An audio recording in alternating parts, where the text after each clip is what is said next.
Kurangnya pengetahuan dan minimnya sarana yang tersedia menjadi salah satu alasan bagi setiap masyarakat di pedalaman gagal dalam mendapatkan hasil yang maksimal. Itulah mengapa Tangan Pengharapan menghadirkan program pemberdayaan masyarakat. Dengan adanya program ini diharapkan setiap masyarakat dapat memanfaatkan kebun dan pekarangan mereka hingga mampu memberikan hasil yang maksimal baik untuk konsumsi pribadi maupun dipasarkan. Seperti pemberdayaan yang berada di Senter Tangan Pengharapan yang ada di Halmahera Utara. Yesaya Biu kini bisa melihat perubahan dari hasil kerja kerasnya. Nama saya Yesaya Biu, saya dari Halmahera Utara. Awalnya saya jujur bahwa waktu itu saya juga tidak mengerti untuk mengolah bagaimana caranya untuk menanam dan merawat tanaman. Puji Tuhan di tahun 2018 saya diskusi dengan teman-teman dan saya bertanya, kami tanam dan bisa berhasil. Saat itulah di tahun 2018 yang saya jual dan saya bagikan ke anak-anak. Kebun yang ia olah kini telah menghasilkan sayur yang mampu mencukupi kebutuhan makanan anak-anak yang belajar di Senter Tangan Pengharapan Halmahera Utara, bahkan dijual kepada masyarakat. Ada beberapa tanaman yang kami tanam, yaitu ada tomat, rica keriting atau cabai, terong, kacang panjang, sama caisin.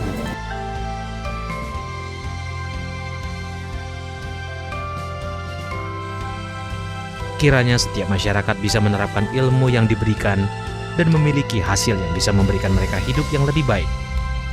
Helping people live a better life. Masyarakat di pedalaman Indonesia memiliki sebuah kebiasaan yang sudah melekat dari kecil. Mereka harus pergi ke pasar pada hari pasar dan pergi ke kebun jika sedang panen. Sekolah pun mereka abaikan karena mereka harus mencari uang untuk bertahan hidup. Pendidikan di daerah mereka masih tertinggal jauh dengan yang ada di kota. Ditambah dengan kebiasaan mereka tidak masuk sekolah memperburuk keadaan pendidikan mereka. Desa adat Tamkesi adalah satu desa adat yang berada di puncak bukit, di Timur Tengah Utara, NTT. Anak-anak di desa ini sering tidak masuk sekolah karena mereka harus bantu orang tua di pasar atau di kebun. Tapi, sejak Tangan Pengharapan hadir di desa mereka dengan program Feeding and Learning, anak-anak sudah jarang bolos sekolah karena dengan mereka datang belajar di sekolah, mereka akan mendapatkan makanan.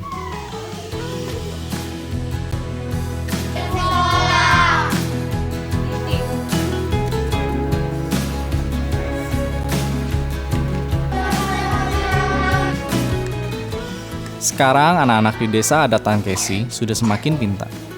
Mereka sudah bisa baca tulis dengan lancar dan sudah mulai mengejar ketertinggalan mereka dengan pendidikan di kota.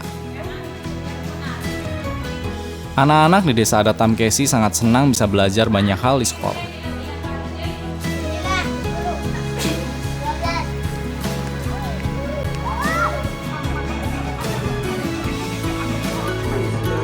Terima kasih Bapak Ibu donatur yang sudah membantu anak-anak di desa adat Tamkesi melalui program Makan untuk Belajar. Terima kasih Tangan Pengharapan. Helping people live a better life.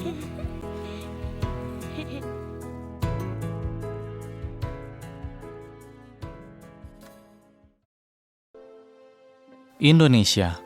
Masih banyak wilayah-wilayah di Indonesia yang belum mendapatkan pendidikan yang berstandar nasional.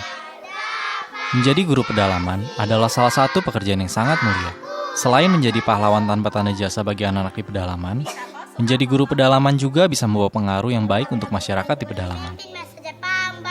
Deklarasi Pemimpin Masa Depan Bangsa. Saya Sam. Saya Dino. Saya Tangan Pengharapan. Poppy Anggistivani adalah salah satu guru Tangan Pengharapan di Desa Tainino, Timur Tengah Utara, NTT. Ia rindu melihat anak-anak pedalaman bisa meraih mimpi dan cita-citanya. Kalau di kota mereka itu kan kayak bisa belajar sendiri gitu. Maunya fasilitasnya lengkap, mereka itu bisa, maunya kalau untuk belajar saja kan bisa sharing-sharing. Tapi kalau di pedalaman kan keterbatasan, maunya tidak ada jaringan, tidak ada apa-apa. Maunya mereka belajar itu otomatis pasti butuh guru. kita lihat mereka tuh punya semangat, terus punya mimpi, punya cita-cita, dan di situ saya merasa terpanggil. Desa Tenino ini berjarak cukup jauh dari kota, sehingga anak-anak harus menggunakan apa saja yang ada di sekitarnya untuk belajar, termasuk pensil yang sudah tidak layak digunakan. Setelah selesai belajar, anak-anak menikmati makanan tambahan bergizi yang sudah disiapkan, supaya mereka bisa tumbuh sehat dan terbebas dari gizi buruk. Pada jam istirahat, anak-anak lebih memilih menghabiskan waktunya untuk membaca buku daripada bermain. Wah, wortel itu terlalu. Anak-anak sangat bersemangat dan senang bisa belajar dengan guru Tangan Pengharapan. Setiap kali pulang sekolah, kalau ada PR tuh langsung ke rumah. Maunya langsung ke rumah, langsung panggil supaya belajar. Meskipun saya baru selesai bimbel sore, pulang itu nanti mereka suka ke rumah lagi, mau belajar lagi. Setiap malam juga kalau yang rumah dekat-dekat di kompleks rumah situ, biasa malam itu pasti mereka belajar di rumah. Jadi kita belajar biasa malamnya itu pakai senter saja. Sesekali di akhir pekan, anak-anak mengajak gurunya untuk mencari sayur laut dan teripang untuk dimasak.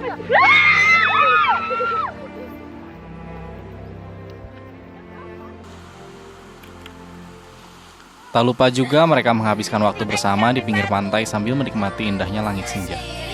Kamu jangan sedih, jangan galau, jangan pusing, jangan diri.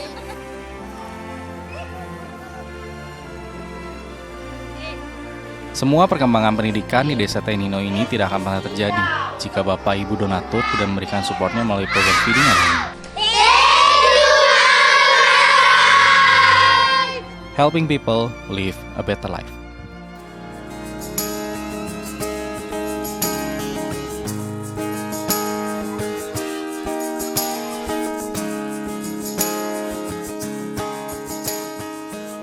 Tawa kebahagiaan terpancar di wajah mereka ketika mereka sudah dapat belajar dan bermain bersama teman-teman seusianya.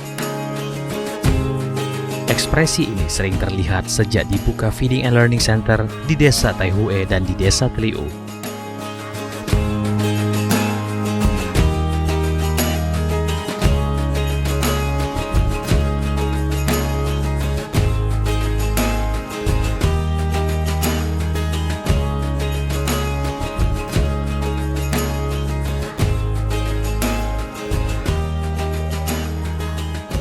Cara mengajar di sana, anak-anaknya banyak yang tidak mengerti bahasa Indonesia, lebih banyak mengerti bahasa daerah. Jadi agak susah untuk kita mau belajar gitu. Mereka mau diajar, mereka tidak pernah ada yang bilang tidak mau. Semuanya mau belajar. Yang penting tidak kasar-kasar sih.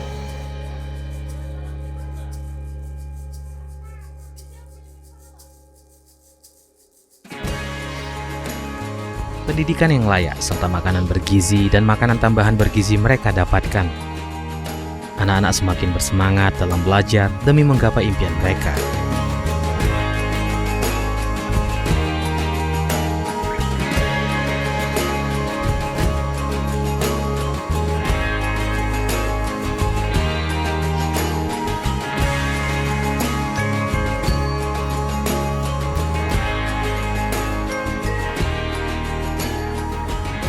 Terima kasih kepada para donatur yang telah mendukung program Feeding and Learning bagi anak-anak di Taihue dan Tliu, Timur Tengah Selatan, NTT.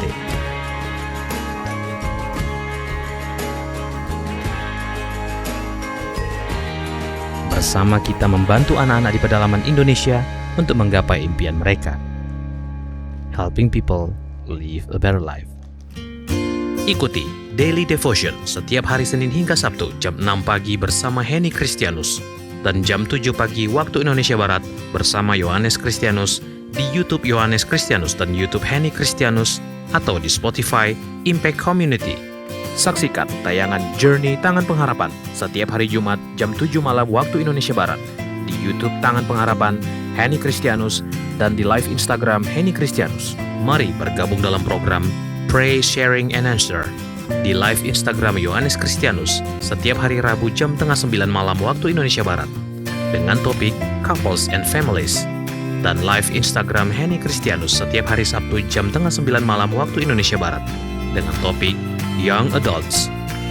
Kedua acara ini juga bisa disaksikan di YouTube channel Impact Community. Kami membuka pelayanan doa dan konseling melalui email impactcommunity.id@gmail.com dan nomor 0811 977 7745 khusus untuk WA chat. Ibadah Impact Community hari Minggu depan pukul 10 pagi dan pukul 1 siang waktu Indonesia Barat. Firman Tuhan dilayani oleh Yohanes Kristianus dan Henny Kristianus di channel YouTube Henny Kristianus dan live Instagram Yohanes Kristianus dan Henny Kristianus. Tangan Pengharapan memproduksi merchandise Positif by YTP dan Batik Tangan Pengharapan untuk menolong pendidikan anak-anak pedalaman Indonesia. Pembelian dapat dilakukan di online store Tangan Pengharapan, di Tokopedia, Shopee, dan WhatsApp merchandise Tangan Pengharapan di 0813 1100 5568. Bagi Bapak Ibu Saudara yang diberkati Impact Community, ingin memberikan persembahan atau donasi, dapat disalurkan ke rekening bank Yayasan Tangan Pengharapan atau QR Code BCA Mobile, GoPay, OVO, Dana, Shopee, dan link aja.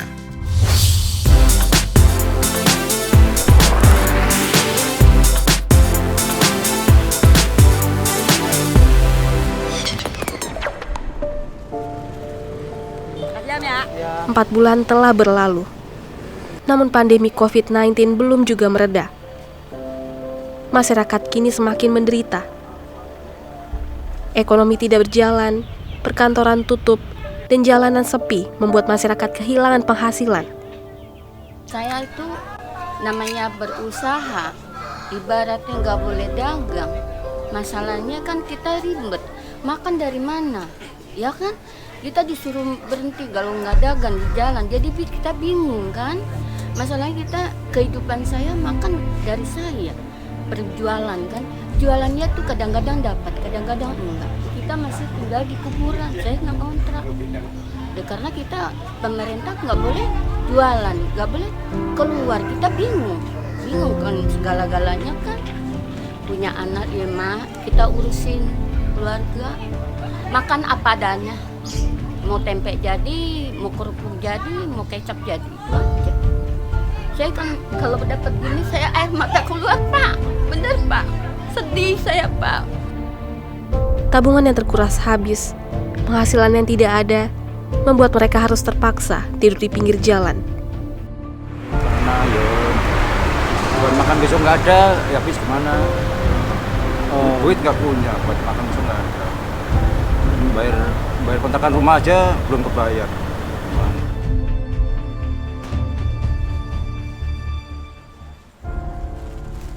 Pada minggu ini kita telah membagikan 532 paket sembako kepada supir angkot KWK dan kepada masyarakat yang berada di Kampung Nanas di belakang saya, dan ada juga di Keramat Pulo. Di situ kita sudah membagikan juga warga yang di sana, dan Yayasan Tangan Pengharapan sendiri kita sudah mendistribusikan makanan siap saji sebanyak 350 dan beserta sarung dan masker. Pembagian donasi yang telah didistribusikan oleh Yayasan Tahan Pengharapan berupa 695 APD kepada 5 rumah sakit dan puskesmas, 1.675 bantuan makanan siap saji, beserta sarung dan masker bagi masyarakat tunawisma, 6.978 bantuan sembako, yang berisi beras 5 kilo, 1 kaleng sarden, 1 kilo gula, 1 kaleng susu, 1 liter minyak, 1 bungkus kecap manis, 20 bungkus mie instan, dan 5 masker. 450 bantuan dana tunai kepada kepala keluarga yang ekonominya rentan terdampak oleh pandemi COVID-19. Pembagian ini kita lakukan setiap minggu. Setiap minggu itu kita memberikan 500 paket sembako, dan setiap minggu juga kita membagikan 350 makanan siap saji beserta sarung dan masker. Setiap bantuan ini telah disalurkan ke 105 titik lokasi yang tersebar di seluruh Indonesia, seperti Nias, Mentawai, Kalimantan Barat, Jakarta, Bogor, Bekasi, Tangerang, Jawa Tengah dan Jawa Timur, Timor NTT, Sumba, Lauje, Sulawesi Tengah, Maluku Utara, Papua Barat, dan Papua. Bagi Bapak, Ibu, Saudara yang ingin ikut serta, membantu dan memberikan donasi peduli sesama, dapat mengirimkan melalui rekening BCA, BNI, Mandiri, dan juga QR Code pembayaran elektronik lainnya atas nama Yayasan Tangan Pengharapan dengan mencantumkan keterangan transfer peduli sesama, dan mohon kirimkan bukti transfer ke call center kami melalui nomor WhatsApp 0811 977 7745.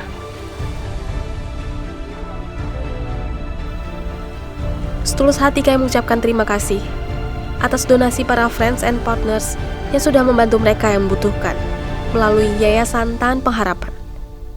Helping people live a better life. Halo, apa kabar? Senang sekali kami bisa kembali melayani Anda dalam ibadah online bersama dengan Impact Community. Sebentar lagi ibadah akan dimulai. Mari panggil anggota keluarga untuk segera berkumpul bersama-sama. Mari siapkan hati kita, mari kita beri yang terbaik buat Tuhan. Saya percaya firman hari ini akan memberkati hidup Anda semua. Enjoy the service.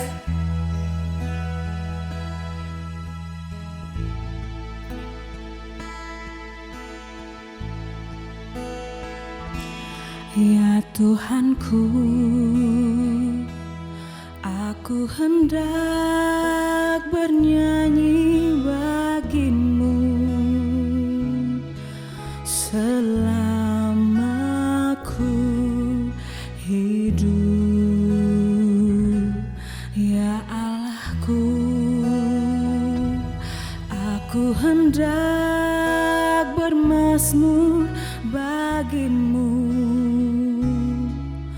selagi ku ada. Inilah yang ku renungkan setiap waktu. Nyanyian pujian dan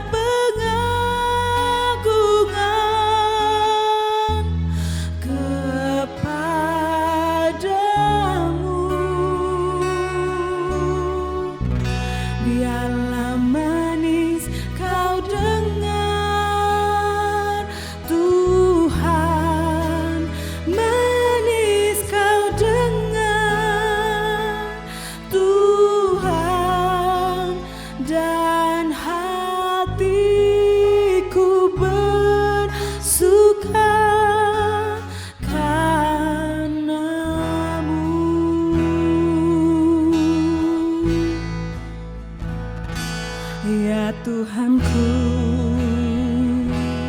aku hendak bernyanyi bagimu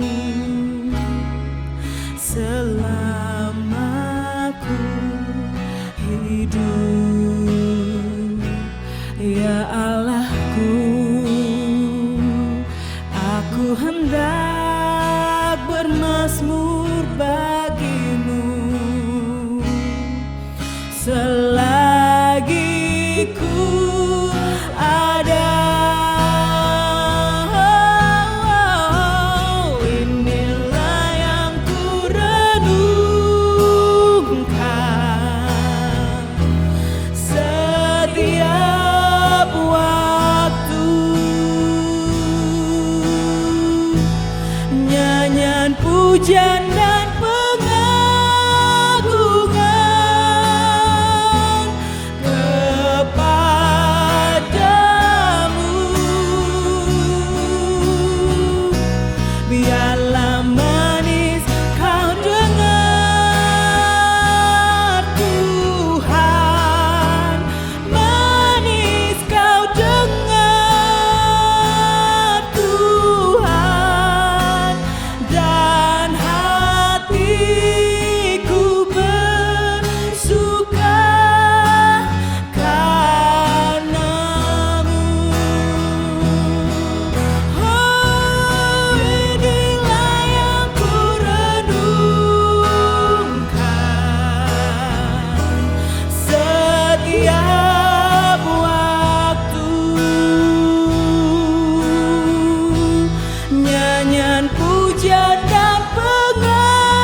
di dalam hidupku.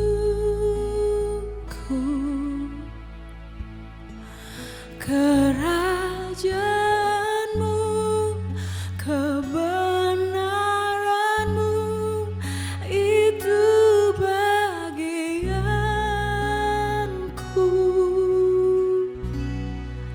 Kaulah yang ku pandang selama hidupku, mengasihimu, memuliakanmu, Bapa dan Rajaku. Kaulah segalanya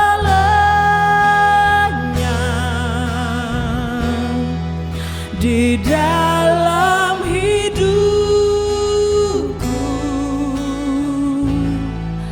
Kerajaanmu, kebenaranmu, itu bagian. Kau yang ku pandang Tuhan selama hidupku.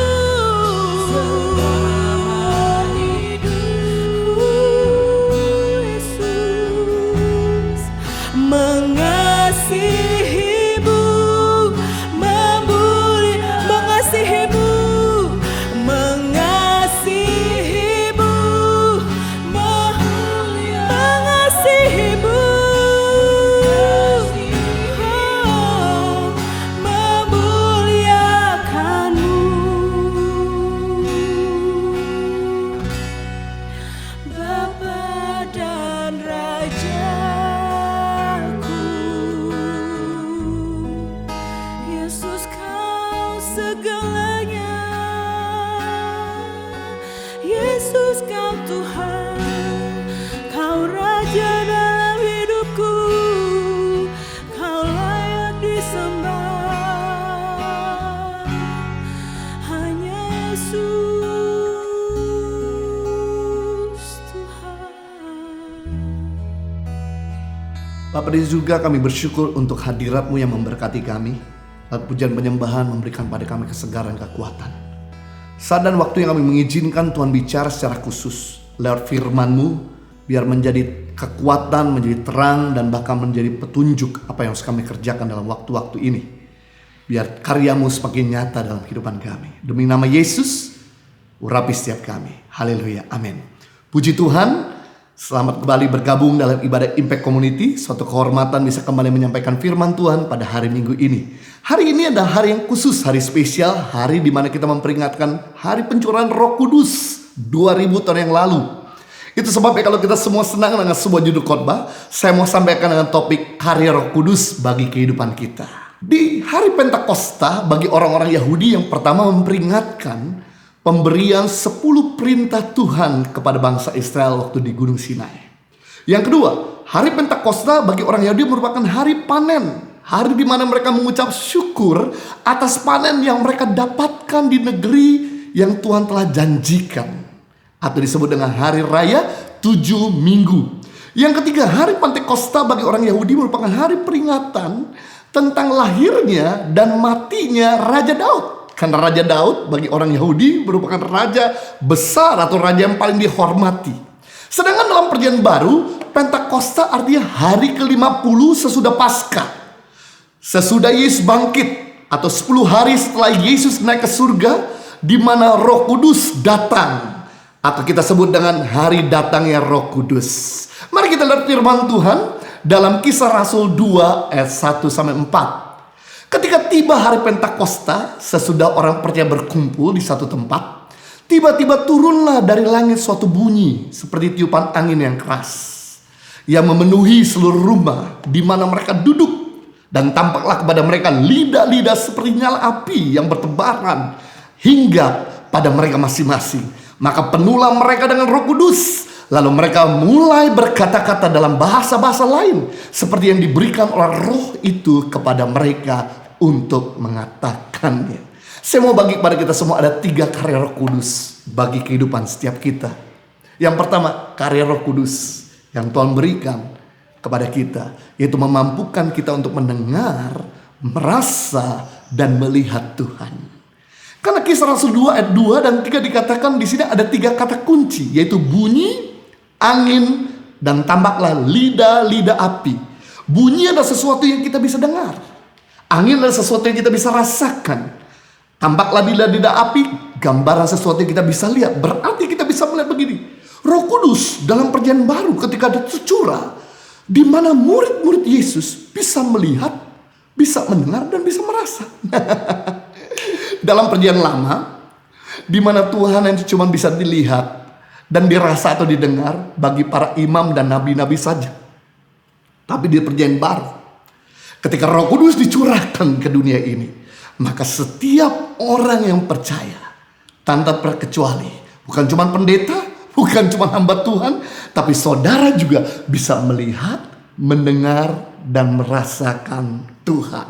Yang menjadi pertanyaan adalah bagaimana kita bisa merasakan Tuhan? Bagaimana kita bisa melihat Tuhan? Bagaimana kita bisa mendengar Tuhan? Simple, sederhana. Karena Dia Maha Hadir, omnipresent, Dia ada di mana-mana. Yang kita perlu lakukan adalah berikan waktu yang terbaik kepada Dia dan minta kepada Dia petunjuk. Kisah Rasul 2 ayat 1, ketika hari Pentakosta, semua orang percaya berkumpul di satu tempat, di mana mereka melakukan ini karena perintah dari Tuhan Yesus sendiri 10 hari yang lalu. Ketika Yesus sebelum naik ke surga, Dia memberi peringatan kepada 500 murid-murid waktu itu yang menyaksikan Yesus naik ke surga, untuk mereka jangan kemana-mana, meninggalkan Yerusalem, berada di satu tempat sampai menantikan janji Bapa, yaitu Roh Kudus tercurah. Dan yang aneh, 320 murid yang lain yang menyaksikan Yesus naik ke surga dan mendengar perintah untuk jangan kemana-mana, hilang. Nggak tahu entah kemana.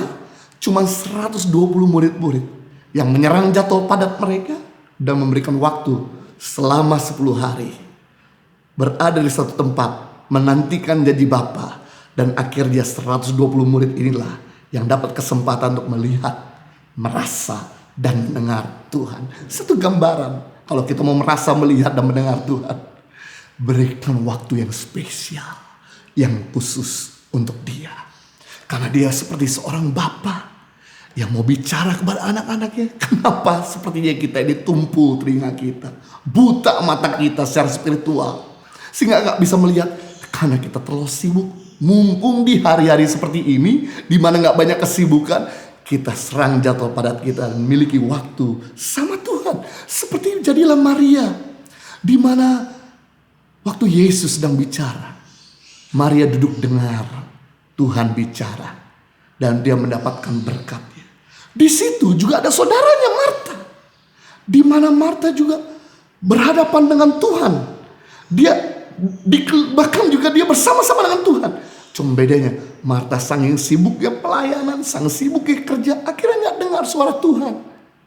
Hanya cuma Maria yang bisa dengar suara Tuhan, karena dia memberikan waktu khusus dan spesial sama Tuhan. Firman Tuhan dalam kitab Matius berkata, kalau kau berdoa, tutuplah pintu kamarmu, supaya kita bisa fokus untuk mendengarkan Dia, merasakan Dia, untuk kita bisa melihat Dia. Kepada orang yang minta, pasti mendapat. Kepada setiap orang yang mengetuk, pintu dibuka. Dan kepada setiap orang yang mencari, dia akan mendapatkan. Setelah kita meluangkan waktu, jangan lupa kita boleh minta petunjuk sama Tuhan. Dia pasti akan memberikan arahan. Saya teringat dengan istri saya. Setelah dia berhenti dari pelayanan 2 tahun, karena dia harus ngurus anak kembar kami. Dan kemudian dia sempat bertanya setelah 2 tahun dari pelayanan, Tuhan, apa sih yang Tuhan mau dalam hidup saya? Kalau sendok garpu diciptakan tahu tujuan untuk makan, kalau wajan atau panci diciptakan tahu tujuan untuk masak, masakah Tuhan ciptakan saya tidak ada tahu tujuannya? Ketika dia mulai berseru, bertanya sama Tuhan, Tuhan kemudian berbisik dan berbicara, apa yang paling dibutuhkan bagi orang miskin? Istri saya jawab uang. Kalau uang besok butuh lagi. Makan, kalau makan besok lapar lagi. Kemudian istri saya tanya, apa dong Tuhan? Tuhan berkata, yaitu bantulah mereka keluar dari kemiskinan. Ketika istri saya mendengar ternyata Tuhan mau dalam hidupnya, yaitu mengeluarkan orang dari kemiskinan, keterpurukan, berarti itu gambaran yang luar biasa. Dia tahu tujuannya. Dan yang menarik di sini adalah setelah kami terima pesan tersebut bahwa kami harus ada di Indonesia, dan begitu kami melayani di Indonesia, begitu banyak tawaran untuk kami kembali ke Australia dengan bahkan gaji yang lebih tinggi, bahkan fasilitas kendaraan dan rumah dan sebagainya. Tapi karena kami tahu yang menjadi boarding pass kami, sekalipun begitu banyak gate yang terbuka, kami tahu belum tentu gate tersebut untuk kami masuki. Yang kami lakukan adalah kami perlu baca boarding pass kami, yaitu kami berada di Indonesia untuk menolong orang-orang membutuhkan. Dan puji Tuhan, sejak saat itu sampai hari ini kami tetap ada di Indonesia dan menolong orang-orang keluar dari keterpurukan. Puji Tuhan, beberapa daerah yang income mereka cuma 20.000 per bulan, ketika diberdayakan, income mereka bisa naik sampai 1,5 juta dan 2 juta. Satu gambar yang luar biasa. Ketika kita dengar suara Tuhan, maka dia akan berbicara. Yang kedua, bagaimana untuk kita bisa mendengar, merasa dan melihat Tuhan? Simpel, saudara, takut akan dia. Mazmur 25 ayat 12. Siapa orang yang takut akan Tuhan? Kepada Tuhan menunjukkan jalan yang harus dipilihnya. Takut akan Tuhan bukan sebuah perasaan maling takut ketemu sama polisi. Takut akan Tuhan bukan sebuah perasaan koruptor takut ketemu sama KPK.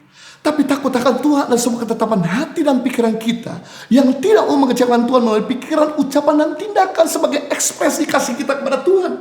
Jadi sederhananya, takut akan Tuhan adalah sebuah ketetapan hati kita dan pikiran kita yang tidak mau mendukakan Tuhan. Takut akan Tuhan sebuah ketetapan hati dan pikiran kita mau menyenangkan hati Tuhan.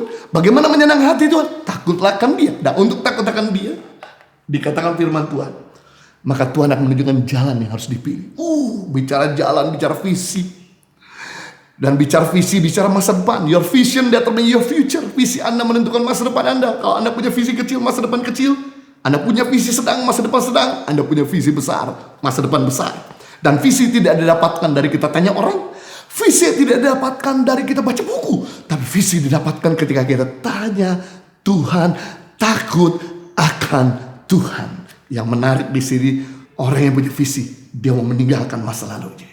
Orang yang punya visi, dia mau move on. Orang yang punya visi, dia mau meninggalkan kehidupan lamanya. Tapi orang yang tidak punya visi selalu berputar pada poros yang sama. Kenapa seringkali kita melakukan kesalahan yang sama? Kenapa seringkali kita masih gak bisa maju-maju? Karena kita tidak punya visi. Dan visi didapatkan ketika kita takut akan Tuhan. Semakin kita takut akan Tuhan, semakin jelas tujuan Tuhan dalam hidup kita. Dan yang menarik ayat 14, Tuhan bergaul karib dengan orang yang takut akan dia. Dan perjanjiannya diberitahukannya kepada mereka. Yang menarik di sini, Tuhan tidak bergaul karib dengan orang yang jago berdoa. Tuhan tidak bergaul karib dengan orang yang jago berkhotbah. Tuhan tidak bergaul karib dengan orang yang jago bernyanyi. Tapi Alkitab berkata Tuhan bergaul karib dengan orang yang takut akan dia. Berarti untuk jadi best friend-nya Tuhan. Untuk jadi teman baiknya Tuhan. Simple, sederhana. Takut akan dia. Untuk jadi best friend-nya kepala negara, butuh orang yang berhikmat. Butuh orang yang punya intelektual. Tapi untuk jadi best friend Tuhan, dibutuhkan orang yang takut akan dia. Dan ketika kita takut akan dia, maka perjanjiannya diberitahukan pada kita. Artinya rahasianya disingkapkan. Masa depannya diekspos. Amat sukar. Kalau kita punya teman dekat kita itu menjaga rahasianya bagi kita, pasti dia akan ekspos, pasti dia akan ceritakan. Amat sukar bagi kita kalau kita punya teman dekat untuk kita sembunyikan rahasia kita kepada dia. Pasti kita akan open, pasti kita akan expose dan beritahu tentang kegelapan dan masa lalu kita sama dia, rahasia kita sama dia. Sama hal, kalau kita takut akan Tuhan, amat sukar bagi Tuhan untuk menjaga rahasianya kepada kita. Pasti dia akan tunjukkan, pasti dia akan beritahu. Sama seperti Yusuf di usia muda 17 tahun. Ketika takut akan Tuhan, Tuhan menunjukkan mimpi. 13 tahun ke depan, aku akan angkat kamu menolong dunia dari krisis pangan. Berarti kita bisa melihat Tuhan bisa menunjukkan jalannya. Dia bisa memperdengarkan suaranya. Dan kita bisa merasakannya ketika kita takut akan dia. Luar biasa. Yang kedua, bagaimana karya Roh Kudus dalam kehidupan kita sebagai orang percaya, yaitu memberikan kita keberanian menyampaikan suara Tuhan. Mari kita lihat Kisah Rasul 2 ayat 4 dan 41. Maka penuhlah mereka dengan Roh Kudus. Lalu mereka mulai berkata-kata dalam bahasa-bahasa lain seperti yang diberikan oleh Roh itu kepada mereka untuk mengatakannya. Orang-orang yang menerima perkataan itu memberi diri dibaptis. Dan pada hari itu jumlah mereka bertambah 3.000 jiwa. Wow. Pada saat rasul-rasul berkumpul bersama, di situ ada Ibu Yesus Maria. Dan juga ada yang lain, saudara-saudara Yesus juga ada di situ. Dan ketika mereka kepenuhan dengan Roh Kudus, mereka mulai berkata-kata dalam bahasanya Tuhan kepada orang-orang di sana dengan penuh keberanian. Saat itu juga Petrus bangkit berdiri dan menyampaikan berita Tuhan, berita kabar baik. 3.000 orang diselamatkan. Satu gambaran ketika Roh Kudus memenuhi kita, maka kita punya keberanian untuk menyampaikan suara Tuhan. Kita menjadi penyambung lidah Tuhan. Santo Agustinus di abad keempat berkata, kita tidak bisa lakukan apa-apa tanpa Tuhan. Tapi yang menarik, Tuhan tidak mau melakukan apa-apa tanpa kita. Berarti kalau Tuhan mau berkarya di dunia ini, dalam kehidupan orang, dia selalu pakai manusia. Dia akan pakai kita. Itu sebabnya simple, sederhana, yang kita perlu lakukan adalah jadilah middleman, perantaranya Tuhan. Perantara Tuhan itu artinya menjadi penyambungnya Tuhan, penyambung lidah Tuhan. Jadi artinya begini, seperti seorang middleman tuh, dia mempertemukan antara pembeli sama penjual. Pembeli tidak punya network, penjual tidak punya network. Butuhlah middleman yang mempertemukan, sehingga akhirnya apa yang mereka inginkan tercapai. Sama hal, Tuhan perlu network kita. Sebetulnya Tuhan bisa berkarya untuk cari network sendiri, untuk cari jaringan sendiri. Tapi justru dia tidak mau melakukannya sendiri. Dia mau pakai kita untuk pakai network kita, menghubungkan mereka yang bermasalah untuk bisa ketemu jawaban. Mereka yang sakit untuk bisa mendapatkan kesembuhan. Kita belajar kalau bicara soal middleman dari seorang rasul bernama Andreas. Dia membawa saudara Simon Petrus kepada Tuhan Yesus. Jadi rupanya mengenal Yesus pertama kali itu bukannya Petrus. Justru yang mengenal Yesus pertama kali ada saudaranya, itu si Andreas. Ketika Andreas ikut Yesus, dia menerima manfaatnya. Dia ingat sama abangnya yang belum kenal Yesus.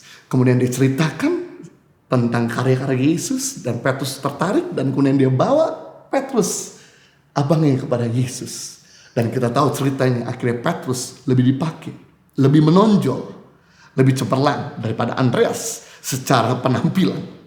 Tapi yang menarik sih, Andreas tidak iri, karena dia tahu porsinya. Dia cuma jadi penyambung lidahnya Tuhan. Dia jadi penghubungnya. Yang Andreas lakukan, dia tidak iri, tidak cemburu. Kemudian dia mulai bawa orang-orang Yunani kepada Yesus.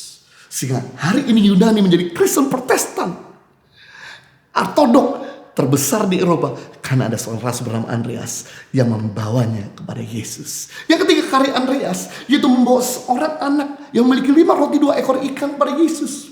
Ketika Yesus dalam keadaan di mana diperhadapkan dengan 5.000 yang orang-orang kelaparan.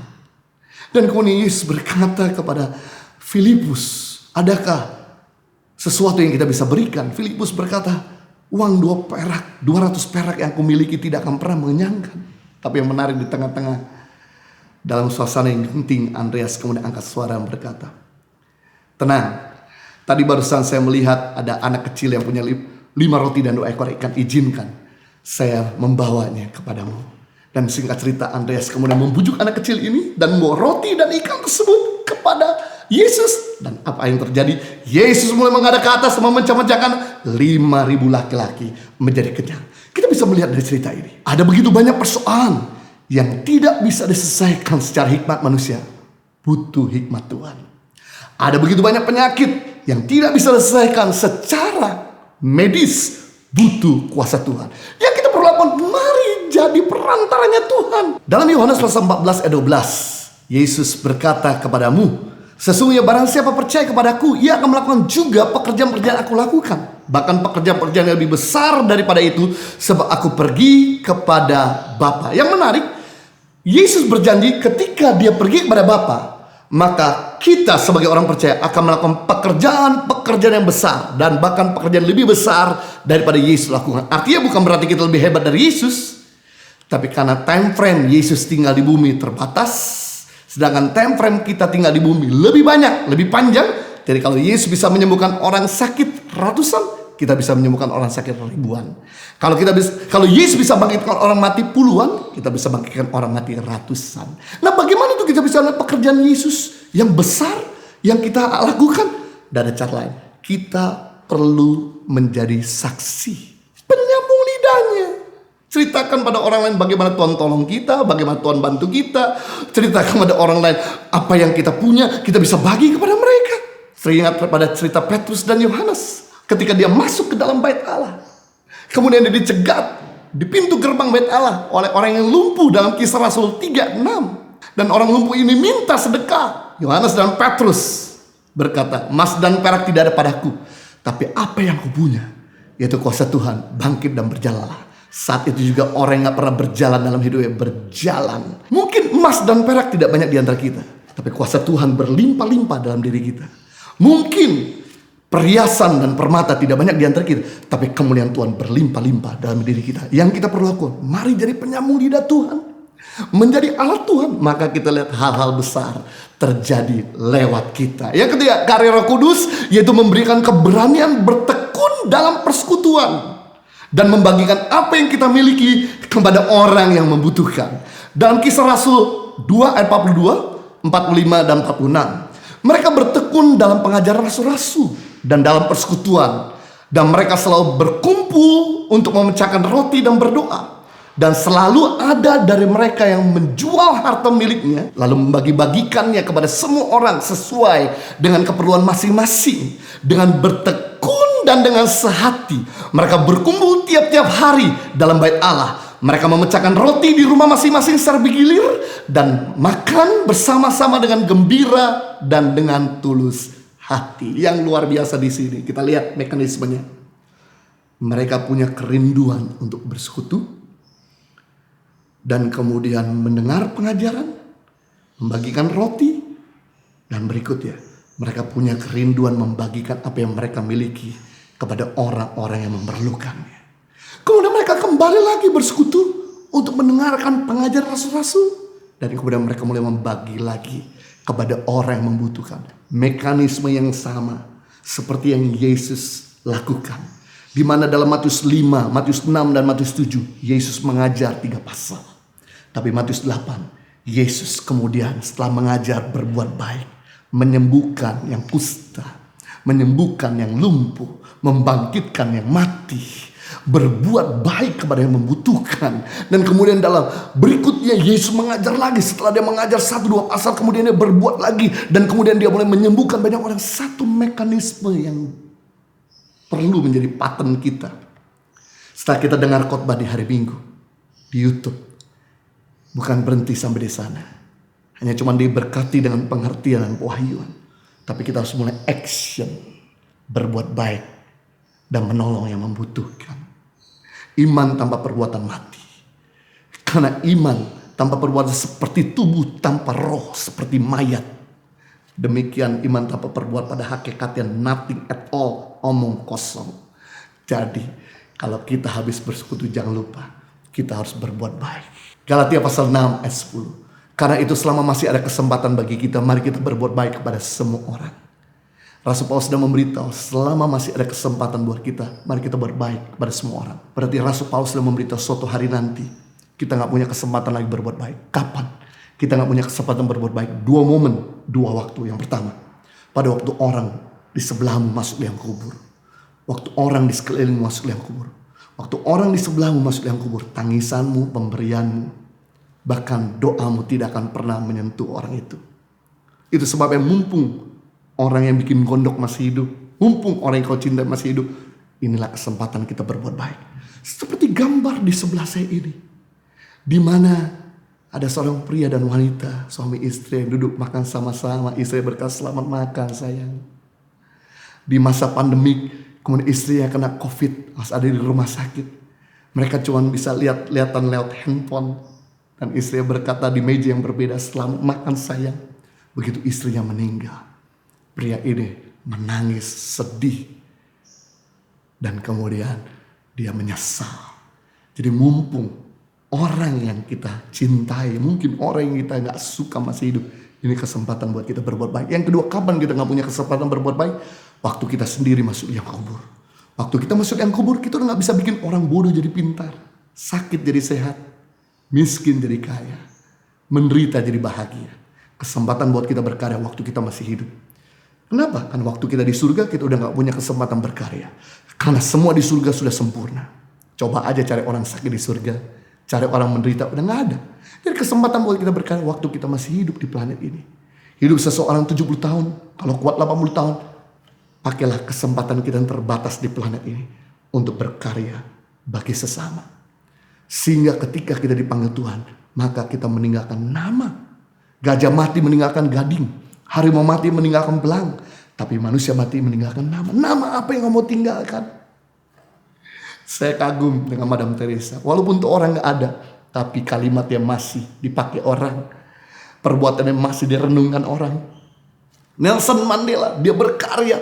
Dia menghubungkan antara orang kulit hitam dan kulit putih di Afrika. Orangnya udah gak ada, tapi justru namanya terus dikenang. Hari kematiannya selalu dirayakan. Jadi kalau hidupmu mau dikenang oleh anak cucu, sampai akhir hidup mereka, gak ada cara berbuat baik selama masih ada kesempatan. Hal inilah mendasari kenapa kami kembali ke Indonesia. Mumpung kami masih sehat, mumpung kami masih produktif, kami kembali ke Indonesia bersama dengan istri dan kami bawa anak kami dengan menolong mereka yang membutuhkan. Kami tolong di daerah pedalaman Maluku waktu itu, perjalanan cukup panjang, 3 jam dengan pesawat besar, kemudian tukar pesawat kecil 1 jam, ke Pulau Ternate, menyeberang lagi pakai speedboat dengan longboat sekitar 1 jam. Kemarin sempat ditayangkan Journey Tangan Pengharapan di hari Jumat. Anda bisa cari aja Journey Tangan Pengharapan di YouTube. Perjalanan di mana Tangan Pengharapan di Halmahera. Waktu kami ke sana, kami kaget. Di pedalaman tersebut begitu banyak anak-anak yang gak bisa baca tulis. Walaupun mereka SMP dan SMA. Dan rata-rata di antara mereka busung lapar. Ciri-ciri anak busung lapar, badan kurus, perut buncit, rambut pirang. Akhirnya kami mulai putuskan waktu kembali ke Indonesia, tidak ada cara lain. Kita harus kirim orang terbaik. Kirim orang terbaik, hasil terbaik. Kirim orang asal-asalan, hasil asal-asalan. Begitu kita kirim, staf kami lulusan S1 cinta anak-anak, pintar bahasa Inggris, dan kita mulai adopsi 100 anak di sana. Di tahun 2008. Dan ketika diajari setiap hari, dikasihi setiap hari, yang menarik adalah mereka mulai berubah.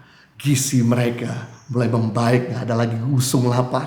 Dan kemudian mereka mulai pinter membaca, menulis, dan bahkan bisa bahasa Inggris. Dan yang menarik di sini adalah badan mereka yang kecil-kecil jadi besar-besar. Mereka yang penakut jadi pemberani. Mereka yang gak bisa berani presentasi, mereka berani presentasi. Semua itu kita bisa kerjakan ketika kita masih produktif. Saya bayangkan seandainya saya sudah tua di kursi roda, udah gak bisa buat apa-apa lagi, batuk-batuk tiap menit. Gimana kami bisa menolong orang kalau diri kami perlu ditolong? Gimana kita bisa bantu orang kalau diri kita perlu dibantu? Hal yang ketiga, ketika Roh Kudus bekerja dalam diri kita, maka kita punya kerinduan untuk menolong yang membutuhkan. Bukan cuma kerinduan untuk belajar firman. Tuhan Yesus memberkati. Bapa di surga, saya bersyukur untuk kebenaran firman-Mu yang telah menginspirasi di hari pencurahan Roh Kudus ini untuk mengajar kami, supaya kami bisa merasakan, melihat, dan mendengar Tuhan. Mari Roh Kudus, Kau adalah Allah yang hidup. Tunjukkanlah pribadi-Mu pada setiap kami. Dari tengah-tengah kesulitan, biar Tuhan bicara secara khusus, biar kami mengalami Tuhan. Kami belajar yang kedua, untuk kami mengalami penuhan Roh Kudus, kami bisa punya keberanian untuk menjadi penyambung lidah-Mu, menyampaikan kebenaran pada orang-orang membutuhkan, melakukan mujizat demi nama Tuhan. Maka kuasa Tuhan akan mengalir. Yang ketiga, ketika kami dipenuhi dengan Roh Kudus, maka Roh Kudus akan memimpin kami untuk terus punya kerinduan belajar firman dan berkarya bagi mereka yang membutuhkan. Dan ketika kami melakukan ketiga hal ini, maka kehidupan kami akan mengalami terobosan demi terobosan. Kesehatan kami makin prima, pelayanan kami makin berdampak, bisnis kami makin maju, berkembang, karir kami makin meningkat, talenta kami makin berkembang, kesehatan kami makin prima, dan kami boleh berjalan terus from glory to glory, success to success, victory to victory, demi nama Yesus. Bapa, kami bersyukur untuk firman-Mu yang selalu menguatkan kami Tuhan. Bapak, hari ini kami juga ingin berdoa untuk setiap permohonan doa yang dikirimkan kepada Impact Community. Berdoa untuk orang-orang yang membutuhkan kesembuhan. Juga untuk kelepasan dari masalah keuangan dan hutang. Dan juga pertolongan-Mu supaya tanah yang mereka ingin jual bisa terjual. Dan juga pertobatan atas kecenderungan seksual yang menyimpang. Kerinduan untuk teman hidup. Kelepasan dari kuasa gelap. Dan juga anak-anak-Mu yang membutuhkan pasangan hidup, agar kiranya Tuhan boleh menjawab kerinduan hati mereka. Tuhan, pertolongan-Mu sempurna buat setiap mereka. Tuhan, mereka yang butuh kesembuhan, kami percaya bilur-bilur kuasa darah Yesus menyembuhkan mereka. Mereka yang membutuhkan pertolongan-Mu Tuhan, kami percaya Tuhan Kau ikut campur tangan dalam setiap pergumulan hidup mereka masing-masing. Kami juga berdoa untuk setiap partner Tangan Pengharapan, setiap donatur yang Tuhan kirim untuk menolong kami untuk bisa terus membantu orang-orang yang membutuhkan selama COVID-19 ini. Dan juga untuk bisa menolong 5.000 anak di seluruh Indonesia. Kami berdoa agar Tuhan mengembalikan berkat-Mu untuk setiap taburan mereka. Biarlah anugerah-Mu boleh tercurah berlimpah-limpah dalam hidup setiap anak-anak-Mu. Kami percaya orang yang menabur pasti akan menuai. Tuhan berkati usaha mereka, kesehatan mereka, keluarga mereka, dijagai Tuhan senantiasa. Kami juga ingin mengucap syukur Tuhan untuk setiap orang-orang yang telah dijawab doanya. Kami berucap syukur untuk perubahan hidup yang lebih baik. Juga perubahan atas hubungan suami istri yang lebih baik. Pemulihan dari gangguan kecemasan. Pemeliharaan kesehatan untuk keluarga. Tuhan, terima kasih buat jawaban-jawaban doa yang Tuhan berikan buat anak-anak-Mu yang mengirimkan permohonan doa kepada Impact Community. Mari kita siapkan hati untuk menerima berkat Tuhan. Kiranya kasih karunia Tuhan senantiasa tercurah berlimpah-limpah dalam hidup-Mu. Kiranya Tuhan menghujani-Mu dengan segala kebaikan-Nya dan memberikan Kau kasih karunia-Nya. Tuhan kiranya menghadapkan wajah-Nya kepadamu dan memberikan Kau damai sejahtera. Apa saja yang Kau kerjakan kiranya Tuhan membuat-Mu berhasil. Perlindungan Tuhan sempurna atas Engkau dan seisi rumah tanggamu. Kiranya kesehatan-Mu dipelihara Tuhan. Rumah tanggamu senantiasa berbahagia. Dan Engkau jadi berkat kemanapun Engkau pergi. Hanya di dalam nama Yesus yang telah diberkati Tuhan, sama-sama kita katakan Amen. Terima kasih telah beribadah bersama dengan Impact Community. Nanti siang saya akan melayani dalam ibadah online jam 1 siang waktu Indonesia Barat. Saya ajak saudara untuk kembali bergabung untuk mendengarkan hidup dipimpin oleh Roh Allah. Dan juga minggu depan kita akan kembali bergabung dalam ibadah online tanggal 7 Juni jam 10 pagi dan jam 13 waktu Indonesia Barat. Saya ingin mengambil kesempatan ini untuk berterima kasih buat uluran tangan Bapak dan Ibu untuk menolong saudara-saudari kita yang mengalami kesusahan di masa COVID-19. Saya akan menyampaikan update penyaluran bantuan. Per minggu kemarin ada 692 APD yang kita salurkan, 1.675 makanan siap saji, 6.978 paket sembako, 450 orang yang mendapatkan bantuan dana tunai, dan juga ada 23.274 masker yang sudah disalurkan. Dan kami juga telah melayani 3.252 orang dalam pelayanan konseling. Saya percaya bahwa setiap orang yang menabur pasti akan menuai. Setiap orang yang memberi bantuan kepada orang-orang yang membutuhkan, Tuhan juga akan memperhatikan hidup Anda. Bagi Anda yang ingin ikut ambil bagian dalam apa yang kami kerjakan, bagi orang-orang yang terkena dampak COVID-19 dan juga anak-anak yang membutuhkan di seluruh Indonesia, Anda dapat menyalurkan bantuan Anda melalui rekening di bawah ini. Saya percaya taburan Anda nggak akan kembali dengan sia-sia. Tuhan pasti akan memelihara hidup Anda. Terima kasih telah beribadah bersama dengan kami. Sampai ketemu nanti siang. Stay safe. Have a blessed Sunday. God bless you.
4 bulan telah berlalu.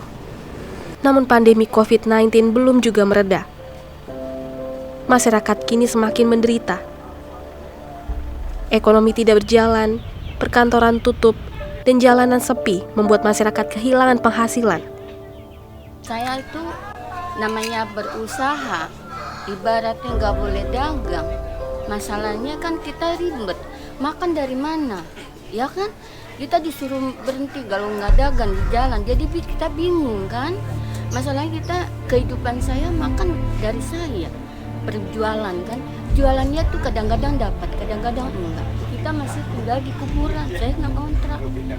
Ya, karena kita, pemerintah nggak boleh jualan, nggak boleh keluar, kita bingung kan segala-galanya kan.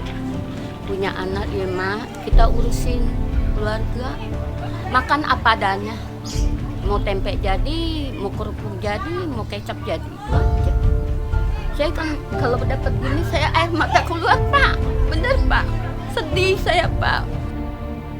Tabungan yang terkuras habis, penghasilan yang tidak ada, membuat mereka harus terpaksa tidur di pinggir jalan.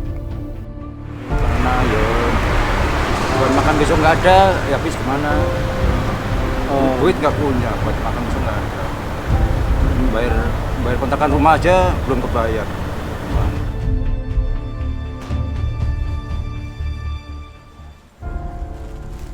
Pada minggu ini kita telah membagikan 530 paket sembako kepada supir angkot KWK dan kepada masyarakat yang berada di Kampung Nanas di belakang saya, dan ada juga di Keramat Pulau.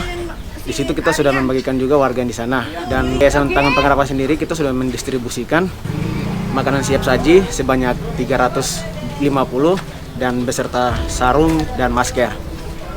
Pembagian donasi yang telah didistribusikan oleh Yayasan Tahan Pengharapan berupa 695 APD kepada 5 rumah sakit dan puskesmas, 1.675 bantuan makanan siap saji, beserta sarung dan masker bagi masyarakat tunawisma, 6.978 bantuan sembako yang berisi beras 5 kilo, 1 kaleng sarden, 1 kilo gula, 1 kaleng susu, 1 liter minyak, 1 bungkus kecap manis, 20 bungkus mie instan, dan 5 masker. 450 bantuan dana tunai kepada kepala keluarga yang ekonominya rentan terdampak oleh pandemi COVID-19. Pembagian ini kita lakukan setiap minggu. Setiap minggu itu kita memberikan 500 paket sembako, dan setiap minggu juga kita membagikan 350 makanan siap saji beserta sarung dan masker. Setiap bantuan ini telah disalurkan ke 105 titik lokasi yang tersebar di seluruh Indonesia, seperti Nias, Mentawai, Kalimantan Barat, Jakarta, Bogor, Bekasi, Tangerang, Jawa Tengah dan Jawa Timur, Timor NTT, Sumba, Lauje, Sulawesi Tengah, Maluku Utara, Papua Barat, dan Papua.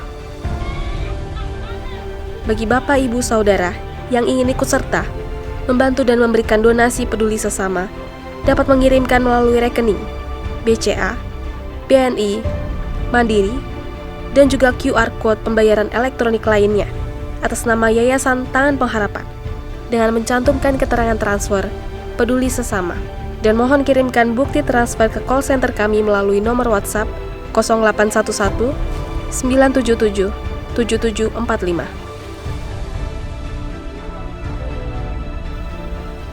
Setulus hati kami mengucapkan terima kasih atas donasi para friends and partners yang sudah membantu mereka yang membutuhkan melalui Yayasan Tahan Pengharapan. Helping people live a better life.